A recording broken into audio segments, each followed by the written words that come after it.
राधे राधे, हरे कृष्णा। आप सभी का दिन शुभ और मंगलमय हो। आज माघ मास का 10वां दिन है और आज दिनांक है 23 जनवरी गुरुवार। आज माघ मास महात्म्य की कथा सुनाने से पहले आपको सुनाते हैं एक महादानी राजा नृग की कहानी। द्वारिका में शाम का समय था। भगवान श्री कृष्ण के पुत्र खेल रहे थे। खेल खेल में उन्हें प्यास लगी और वे पानी की खोज में कुएं के पास जा पहुंचे। वहां उन्होंने देखा कि एक गिरगिट कुएं में पड़ा हुआ था। अब उन्होंने उसे निकालने की कोशिश की तो उन्होंने सूत और चमड़े की रस्सियों का उपयोग किया, लेकिन बहुत कोशिश करने के बाद भी वह गिरगिट पानी से कुएं से बाहर नहीं आ सका। जब श्री कृष्ण के पुत्र असफल हो गए तो ये बात द्वारकाधीश तक पहुंचाई गई। अब तो भगवान श्री कृष्ण स्वयं वहां आ पहुंचे और उन्होंने बिना किसी कठिनाई के बाएं हाथ से उस गिरगिट को खींचकर बाहर निकाल दिया। जैसे ही गिरगिट भगवान के स्पर्श में आया, एक आश्चर्यजनक घटना घटी। गिरगिट से एक तेजस्वी महापुरुष प्रकट हुए। भगवान, जो कि त्रिकालदर्शी हैं और सब कुछ जानते हैं, उन्होंने फिर उनसे पूछा, हे देव पुरुष, आप कौन हैं और आपको ये स्थिति कैसे प्राप्त हुई? आप गिरगिट क्यों बने? कृपया अपना परिचय दीजिए। तब उन महापुरुष ने उत्तर दिया, प्रभु, मैं राजा नृग हूं। मैं एक चक्रवर्ती सम्राट था और प्रसिद्ध दानी था। आपने मेरे नाम के बारे में तो अवश्य सुना होगा। अब मैं आपको अपने विषय में भी बताता हूं, अपनी कहानी सुनाता हूं। तब राजा नृग ने श्री कृष्ण को बताया कि प्रभु, मैं अपनी युवावस्था से ही अनेक दान किया करता था। मैंने असंख्य गायों का दान किया और वे सभी गायें दुधारू, सुंदर और सुसज्जित थीं। मैंने न्यायपूर्वक अर्जित धन से इन गायों को प्राप्त किया और उनके सींगों में सोना और खुरों में चांदी लगवाई। मैंने इन्हें वस्त्र, हार और आभूषणों से सजाया और उन्हें सद्गुणी, तपस्वी, विद्वान ब्राह्मणों को दान में दे दिया। मैंने पृथ्वी, सोना, घड़े, हाथी, कन्याएं और अन्य बहुमूल्य वस्तुएं भी दान में दी। मैंने यज्ञ किए, कुएं, बावलियां और धर्मशालाएं बनवाई। लेकिन एक छोटी सी गलती ने मेरी पूरी दानशीलता पर पानी फेर दिया। एक दिन एक गाय भूलवश मेरी गौशाला में आ गई। वह गाय उस तपस्वी ब्राह्मण की थी जो कभी दान नहीं लेता था, लेकिन मेरी गौशाला के कर्मचारियों ने उसे मेरी गाय समझ लिया और उसे किसी और को दान में दे दिया। अब जब वह गाय दान में दी गई तो जिस ब्राह्मण को वह गाय मिली वो तो आनंदित होकर उसे ले जा रहा था। ठीक उसी समय उस तपस्वी ब्राह्मण ने, जो कि कभी दान नहीं लेता था, अपनी गाय को पहचान लिया और ये दावा किया कि ये तो गाय उसकी है। अब दोनों ब्राह्मण मेरे पास आए और मुझसे न्याय की अपेक्षा की। तब मैंने दोनों को प्रसन्न करने का प्रयास किया। मैंने कहा कि मैं आपको 1,00,000 गाय और दे सकता हूं, लेकिन दोनों में से कोई भी राजी नहीं हुआ। दान में दी गई गाय को पाने वाला ब्राह्मण उसे छोड़ने को तैयार नहीं था और तपस्वी ब्राह्मण अपनी गाय को किसी भी शर्त पर छोड़ने के लिए तैयार नहीं था। इसलिए मैं तो धर्म संकट में पड़ गया। फिर मैंने दोनों से क्षमा मांगी और उनसे इस विवाद को समाप्त करने की विनती की, लेकिन कोई भी तैयार नहीं था, इसलिए कोई भी हल नहीं निकला। अब जब मेरी मृत्यु हुई तो इस छोटी सी गलती के कारण मुझे यमलोक ले जाया गया। वहां धर्मराज जी ने मुझसे पूछा कि क्या मैं पहले अपने पाप का फल भोगना चाहता हूं या पुण्य का? तब मैंने पाप का फल पहले भोगने का निर्णय किया और इसके परिणाम स्वरूप मुझे गिरगिट के रूप में जन्म लेना पड़ा। द्वारका के इस कुएं में मैं लंबे समय से पड़ा हुआ था और कष्ट भोग रहा था, लेकिन आज आपके दर्शन से मुझे इस गिरगिट के शरीर से मुक्ति मिली। प्रभु, मैं आपका सेवक हूं और आपकी कृपा से ही ये संभव हुआ। फिर राजा नृग ने भगवान श्री कृष्ण की स्तुति और परिक्रमा की और उन्हें साष्टांग प्रणाम किया। भगवान श्री कृष्ण ने राजा नृग को आशीर्वाद दिया और वे दिव्य विमान पर बैठकर देवलोक को प्रस्थान कर गए। अगर कोई इस विश्वास के साथ सुमेरु पर्वत के समान स्वर्ण का दान करे, रत्न, अन्नदान और भूमि दान करे कि इससे पुण्य मिलेगा और पापों से मुक्ति मिलेगी, या फिर अनेक तुला दान करे, प्रयाग जैसे तीर्थों में स्नान करे और काशी में ग्रहण के अवसर पर चित्त शुद्धि के लिए अनेकों दान करे, शय्यादान, कन्यादान और कुरुक्षेत्र में शुभ पर्व पर गोदान करे, तो इन सभी पुण्य कर्मों के बावजूद वो अपने समस्त पापों से मुक्त नहीं हो सकता। केवल एक बार श्री कृष्ण के नाम का स्मरण सच्चे मन से करने पर भी त्रैलोकी के समस्त पापी एक क्षण में संसार के आवागमन से मुक्त होकर परम पद को प्राप्त कर सकते हैं। महाराज नृग को इतने दान करने के बाद भी केवल और केवल एक अपराध के कारण गिरगिट के रूप में जन्म लेना पड़ा। अगर कोई नाम जप करने वाला साधक है तो हजारों अपराध होने पर भी उसकी ऐसी दुर्गति नहीं होगी। अगर उसे पुनर्जन्म लेना भी पड़ा तो वो एक अच्छे परिवार में जन्म लेगा और बहुत शीघ्र भगवत प्राप्ति भी कर लेगा। क्योंकि भगवान का नाम अत्यंत शक्तिशाली है, इसलिए अधिक से अधिक नाम जपने का, अधिक से अधिक भगवान की कथाओं को सुनने का प्रयास करके उसे अपने जीवन में आत्मसात करने का भी प्रयास करें। ये थी आज की कथा। आपको कैसी लगी? वीडियो को लाइक करके कमेंट बॉक्स में जरूर बताइएगा। अब सुनिए आज का माघ मास महात्म्य। श्री सूत जी महाराज यहाँ पर श्री वशिष्ठ जी से वार्तालाप कर रहे हैं। श्री सूत जी कहने लगे कि पूर्व काल में त्रिशंकु नाम से प्रसिद्ध एक सूर्यवंशी राजा थे। वे महर्षि वशिष्ठ के शिष्य थे और सदा यज्ञ याग आदि किया करते थे। उन्होंने अपनी प्रजा का अपने पुत्र की तरह पालन किया था। एक दिन राजसभा में बैठे हुए मुनिवर वशिष्ठ जी से राजा ने बड़ी विनयपूर्वक कहा कि भगवान, अब मैं ऐसे यज्ञ के द्वारा भगवान की आराधना करना चाहता हूँ जिससे इस शरीर के साथ ही स्वर्गलोक में शीघ्र ही जाना संभव हो सके। वशिष्ठ जी कहने लगे, राजन, ऐसा कोई यज्ञ नहीं है जिसके द्वारा इसी शरीर से मनुष्य स्वर्ग में जा सके। स्वयंभू ब्रह्मा जी ने जिन अग्निष्टोम आदि यज्ञों का प्रतिपादन किया है, उनके करने पर भी दूसरे ही शरीर से स्वर्ग की प्राप्ति होती है।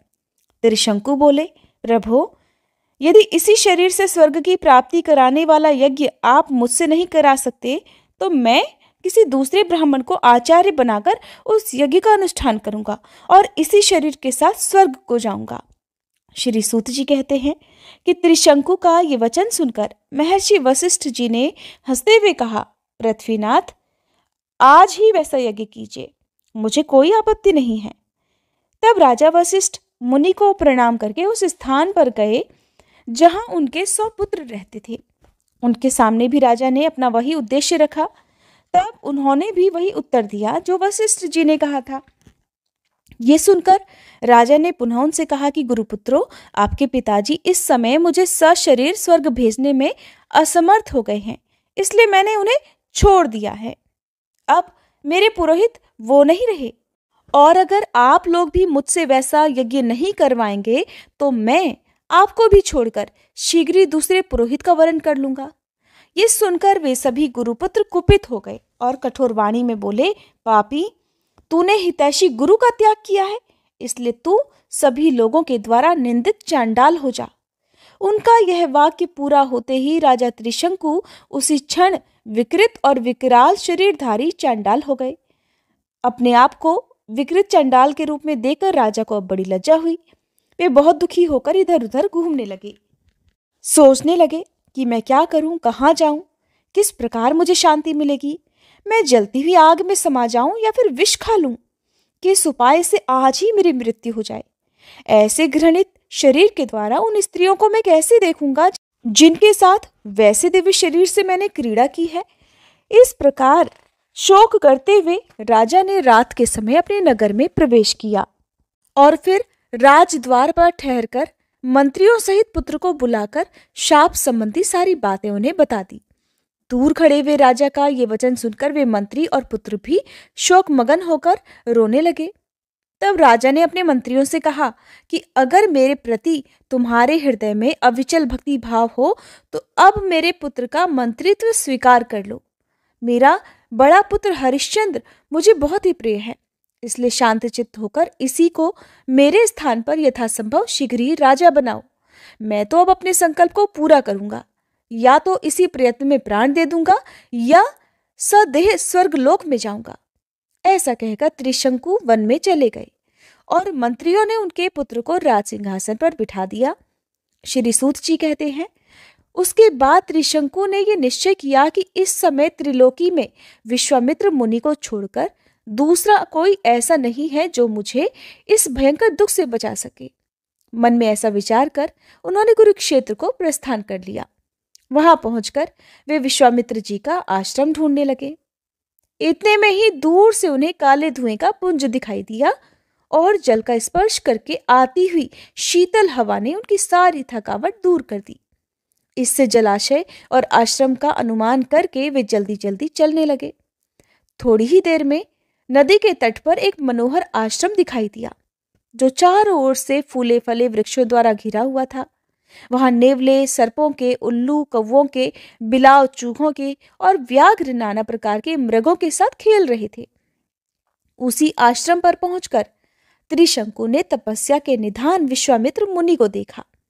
उनका दर्शन करके दूर खड़े होकर अपने नाम का परिचय देते हुए उन्होंने मुनि को साष्टांग प्रणाम किया और कहा कि हे विप्रवर, मैं शाप से मुक्त होने के लिए संपूर्ण जगत के मित्र महर्षि विश्वामित्र की शरण में आया हूं। सुनकर विश्वामित्र जी कहने लगे, हे राजन, तुम तो वशिष्ठ जी के यजमान हो। वशिष्ठ या फिर उनके पुत्रों को ही तुम्हारा यज्ञ कराना चाहिए। फिर उन्होंने तुम्हें शाप क्यों दिया? तुमने उनका कोई अपराध किया था? तो त्रिशंकु कहने लगे, मुने, मैंने वशिष्ठ जी से ऐसा यज्ञ कराने के लिए प्रार्थना की थी कि जिसके द्वारा मेरा इसी शरीर से स्वर्गलोक में जाना संभव हो सके। और मेरी प्रार्थना सुनकर उन्होंने मुझे उत्तर दिया कि राजन, ऐसा कोई यज्ञ नहीं है जिससे देहांतर ग्रहण किए बिना इसी शरीर से स्वर्गलोक में जाया जाए। इस पर मैंने भी उनसे कह दिया कि अगर किसी उत्तम यज्ञ के प्रभाव से मुझे इस शरीर के साथ ही स्वर्गलोक में नहीं पहुंचाएंगे तो मैं आज ही अपने इस उद्देश्य की सिद्धि के लिए किसी अन्य ब्राह्मण को अपना पुरोहित बनाऊंगा। मेरा ये विचार जानकर वे कहने लगे कि जिससे तुम्हारा भला हो वही करो। तब मैंने भी उनके पुत्रों के पास जाकर वशिष्ठ जी के साथ की हुई सारी बातें कह सुनाई। इस पर उन सब ने मुझे श्राप देकर चांडाल की दशा में पहुंचा दिया। हे मुनीश्वर, तब मैंने मन ही मन आपको याद किया और बहुत दूर से बड़ी भारी आशा लगाकर आपके पास यहाँ कुरुक्षेत्र में आया हूँ। मुने, आपके लिए त्रिलोकी में कुछ भी असाध्य नहीं है, इसलिए आप मुझे दुखी के दुख निवारण का कोई उपाय अवश्य कीजिए। राजा त्रिशंकु की ये बात सुनकर विश्वामित्र जी कहने लगे, राजन, मैं तुमसे वैसा यज्ञ कराऊंगा जिसमें क्षण भर में तुम स्वर्गलोक को चले जाओगे। आओ मेरे साथ तीर्थ यात्रा के लिए चलो, जिससे चांडालता से मुक्त होकर यज्ञ करने के योग्य हो जाओ। ऐसा कहकर विश्वामित्र जी त्रिशंकु को अपने पीछे पीछे आने का आदेश देकर तीर्थ यात्रा के लिए चल दिए। उन महात्मा के साथ तीर्थों में विचरते हुए त्रिशंकु का बहुत सारा समय बीत गया, किंतु वे पाप और चंडालत्व से मुक्ति नहीं पा सके। क्रमशः यात्रा करते करते वे दोनों अर्बुदाचल अर्थात आबू के समीप आए। उस पर्वत पर चढ़कर उन्होंने पाप नाशक अचलेश्वर का दर्शन किया। मंदिर से निकलने पर वहीं मुनिश्रेष्ठ मार्कंडे जी से भी भेंट हो गई। विश्वामित्र जी को देखकर मार्कंडे जी ने पूछा, मुनीश्वर, इस समय आप कहाँ से आ रहे हैं और आपके पीछे ये कौन दिखाई देता है? तब विश्वामित्र जी बोले, मुने, ये राजाओं में श्रेष्ठ त्रिशंकु हैं। वशिष्ठ के पुत्रों ने क्रोध करके इन्हें चांडाल की दशा में पहुंचा दिया है। मैंने इनसे प्रतिज्ञा की है कि जब तक तुम पवित्र नहीं हो जाओगे तब तक मैं तुम्हारे साथ सभी तीर्थों में भ्रमण करूंगा। मैंने पृथ्वी के सभी तीर्थों और मंदिरों में भ्रमण कर लिया, परंतु ये तो अभी तक पवित्र नहीं हो सके, इसलिए अब मैं इस पृथ्वी को त्याग कर कहीं अन्यत्र चला जाऊंगा।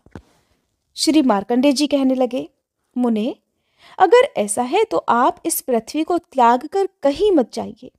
इस पर्वत से नैऋत्य कोण में आनर्द देश के भीतर एक स्थान है, जहां श्रेष्ठ देवताओं ने पहले स्वर्णमय शिवलिंग की स्थापना की थी। पाताल में जो हाटकेश्वर लिंग प्रसिद्ध है, उसी के नाम पर इस शिवलिंग को भी लोक में हाटकेश्वर कहते हैं। हे ब्राह्मण, वही पाताल गंगा का जल है जो रसातल से प्रकट हुआ है। उसी के द्वारा यत्न पूर्वक पाताल में प्रवेश करके श्रद्धा पूर्वक आप लोग पाताल गंगा के जल में स्नान करें। उसके बाद ये त्रिशंकु हाटकेश्वर का दर्शन करके चांडालत्व से मुक्त और शुद्ध हो जाएंगे। मार्कंडे जी का ये वचन सुनकर विश्वामित्र मुनि त्रिशंकु को साथ लेकर वहां गए और फिर पाताल में प्रवेश करके राजा को पाताल गंगा के जल में नहलाया। स्नान करने के बाद हाटकेश्वर का दर्शन करके वे चांडालत्व से मुक्त होकर सूर्य के समान तेजस्वी हो गए।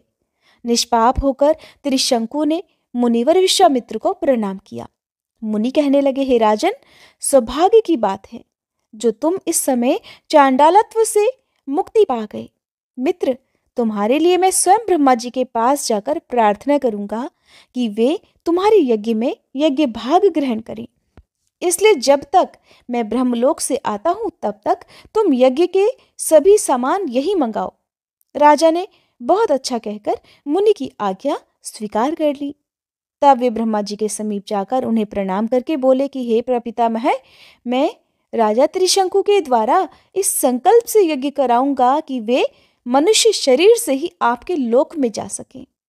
इसलिए आप शिव, विष्णु आदि सभी देवताओं के साथ यज्ञ मंडप में पधारे।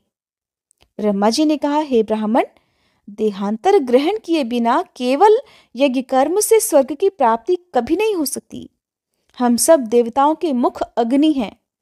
वेदोक्त विधि से भलीभांति आहुति देने पर हम सब लोग यज्ञ में अपना भाग ग्रहण करेंगे। इसलिए राजा अग्नि मुख में ही आहुति दें। फिर उस यज्ञ के प्रसाद से देह त्याग के बाद ही वे अवश्य स्वर्ग प्राप्त कर लेंगे। श्री सूत जी कहते हैं, ब्रह्मा जी का वचन सुनकर विश्वामित्र जी बोले, अच्छा, तो आप मेरी तपस्या का बल देखिए। मैं त्रिशंकु से विधिवत दक्षिणा युक्त यज्ञ कराकर उसी के द्वारा उन्हें यहाँ लेकर आऊंगा। ऐसा कहकर विश्वामित्र जी पृथ्वी पर लौट गए और महात्मा त्रिशंकु के यज्ञ को संपन्न कराने की चेष्टा में लीन हो गए। यज्ञ प्रारंभ करने के लिए योग्य शुभ समय आने पर उसी श्रेष्ठ वन में उन्होंने वेदों के पारंगत ब्राह्मणों को बुलाकर राजा को यज्ञ की दीक्षा दी। उस यज्ञ में वे स्वयं ही अध्वर्यु अर्थात यजुर्वेद पाठी हुए।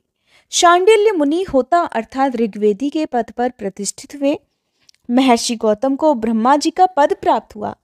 मित्रा वरुण कर्म में महर्षि च्यवन अग्निध्र बनाए गए। याज्ञवल्क उद्गाता अर्थात सामवेदी, जैमिनी प्रतिहर्ता, शंकुकर्ण प्रस्तोता, गालव उन्नेता, पुलत्स्य जी उच्छंसी और मुनीश्वर गर्ग होता हुए अत्रि, नेष्टा तथा भृगु जी आच्छावाक बनाए गए। श्रद्धालु त्रिशंकु ने इन सभी को ऋत्विज बनाया और स्वयं बाल कटवाकर मृग चर्म धारण कर लिया। हाथ में हिरण का सींग लिया और दूध पीकर रहने लगे। उपर्युक्त सभी महर्षियों को वरण करके अर्थात उनका पूजन करके उन्हें यज्ञ कर्म में लगाया।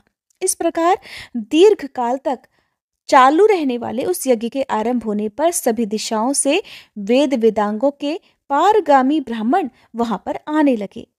बहुत से दीन, अंध, कृपण अर्थात कंगाल गृहस्थ आए। वहां चारों तरफ ही अन्न के बड़े बड़े पहाड़ खड़े करे हुए थे और श्रेष्ठ ब्राह्मणों को दान देने के लिए तरह तरह की असंख्य वस्तुएं भी इकट्ठी की गई थी। देवता अग्निमुख से राजा के हविष्य को ग्रहण करते रहे। इस प्रकार यज्ञ करते करते राजा के 12 वर्ष बीत गए, किंतु उन्हें अभीष्ट फल की प्राप्ति नहीं हुई। फिर उन्होंने यज्ञांत स्नान किया और ऋत्विजों को यथायोग्य दक्षिणाएं देकर तृप्त किया। ब्राह्मणों को विदा करने के बाद राजा त्रिशंकु वहां आए और अन्य संबंधियों और मित्रों को भी विदा कर दिया। फिर वे विश्वामित्र जी से कहने लगे कि हे ब्राह्मण, आपके प्रसाद से मुझे दुर्लभ फल की प्राप्ति हुई।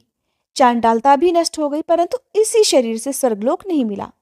केवल एक यही दुख मेरे हृदय में कांटे की तरह चुभ रहा है।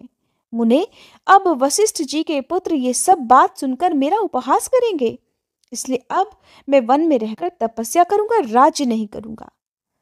त्रिशंकु की बात सुनकर विश्वामित्र जी बोले, राजन, दुख मत करो, मैं तुम्हें इसी शरीर से स्वर्गलोक में भेजूंगा। ऐसा कहकर विश्वामित्र जी ने चंद्रशेखर भगवान शंकर का दर्शन किया और इस प्रकार उनकी स्तुति की कि हे अचिंत्य महादेव, आपकी जय हो। हे पार्वती वल्लभ, आपकी जय हो।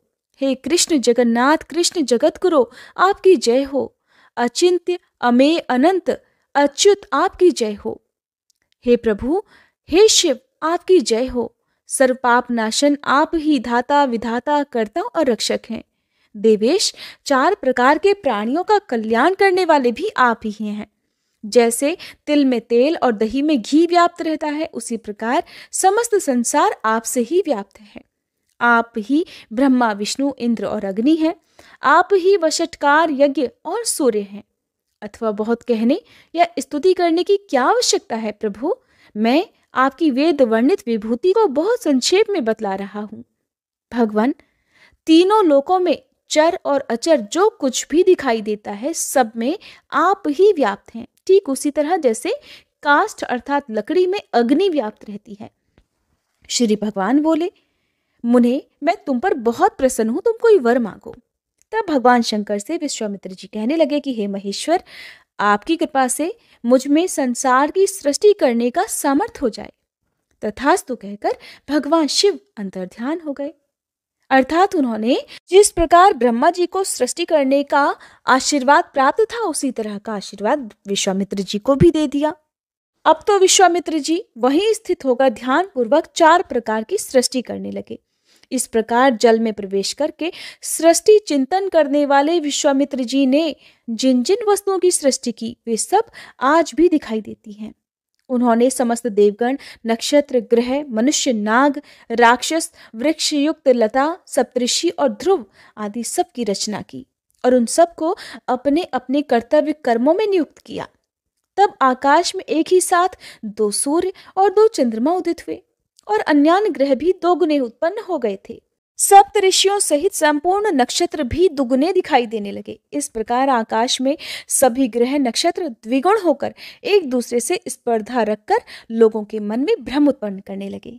कारण ये कि एक सृष्टि ब्रह्मा जी द्वारा रचित थी और दूसरी विश्वामित्र जी द्वारा। ये देखकर इंद्र सभी देवताओं के साथ ब्रह्मा जी के पास गए और प्रणाम करके बोले, हे सुरश्रेष्ठ, इस समय विश्वामित्र जी ने सृष्टि रचना प्रारंभ कर दी है, इसलिए जब तक उनकी सृष्टि से ये संपूर्ण विश्व व्याप्त ना हो जाए, तब तक आप स्वयं जाकर उन्हें रोकिए।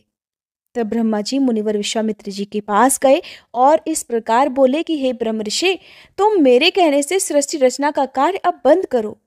विश्वामित्र जी ने सुना तो कहने लगे, अगर राजा त्रिशंकु इसी शरीर से आपके लोक में चले जाएं, तो मैं नई सृष्टि नहीं करूंगा। सुनकर ब्रह्मा जी बोले कि हे मुनीश्वर, मुझे स्वीकार है, ये राजा त्रिशंकु इसी शरीर से मेरे साथ स्वर्गलोक में चलें, तुम सृष्टि रचना से मुक्त हो जाओ। ऐसा कहकर ब्रह्मा जी त्रिशंकु को साथ लेकर चले गए और महर्षि विश्वामित्र जी हर्ष में भरकर वहीं रुके रहे। हरे कृष्णा। आज का अध्याय समाप्त हुआ। उम्मीद है ये कथा आपको पसंद आई होगी।